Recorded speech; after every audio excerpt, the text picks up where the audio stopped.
പാലക്കാട് നഗരത്തിൽ വി.കെ. ശ്രീകണ്ഠൻ എം.പിക്കെതിരെ ബാനറുകൾ. പാലക്കാട് കോട്ട മൈതാനം മതിലുകളിലാണ് സേവ് കോൺഗ്രസ് എന്ന പേരിൽ ബാനർ ഉയർന്നിട്ടുള്ളത്. സ്വന്തം ഭാര്യയായ കെ.എ. തുളസിക്ക് എം.എൽ.എ. സീറ്റ് നേടാൻ ബി.ജെ.പിയുമായി ധാരണ നടത്തി അതിന്റെ ഭാഗമായി മലമ്പുഴയിൽ ബി.ജെ.പിയെ സഹായിക്കാൻ ശ്രമിക്കുന്നുവെന്ന ആരോപണമാണ് ബാനറിലുള്ളത്. അതേസമയം വിഷയത്തെ കോൺഗ്രസ് ജില്ലാ നേതൃത്വം പൂർണ്ണമായും തള്ളി. ഇതിനിടെ കഴിഞ്ഞ ദിവസങ്ങളിലായി നെന്മാറ, പാലക്കാട്, മണ്ണാർക്കാട് മണ്ഡലങ്ങളിലായി കോൺഗ്രസിന്റെ പേരിൽ പോസ്റ്ററുകളും പ്രത്യക്ഷപ്പെട്ടു. നെന്മാറ മണ്ഡലത്തിൽ എ. തങ്കപ്പനെ സ്ഥാനാർത്ഥിയാക്കണമെന്നാവശ്യപ്പെട്ടാണ് ചില പോസ്റ്ററുകൾ. എന്നാൽ കോങ്ങാട് മണ്ഡലത്തിൽ കെ.പി.സി.സി ജനറൽ സെക്രട്ടറി കെ.എ. തുളസിക്കെതിരെയും സേവ് കോൺഗ്രസ് ഫോറം എന്ന പേരിൽ പോസ്റ്ററുകൾ പതിച്ചിട്ടുണ്ട്.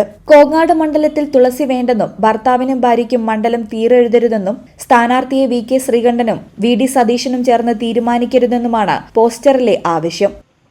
ഈ ചാനൽ പാലക്കാട്.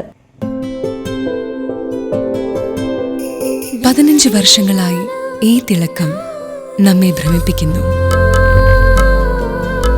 15 വർഷങ്ങളായി ഈ വ്യത്യസ്തത നമുക്ക് ആത്മവിശ്വാസം നൽകുന്നു. 15 വർഷങ്ങളായി നമ്മുടെ ആഘോഷങ്ങളിൽ ഈ പാരമ്പര്യവും പങ്കാളികളാണ്. ഒരു ദേശത്തിന്റെ ആഭരണ സംസ്കാരം രൂപപ്പെടുത്തിയവർ.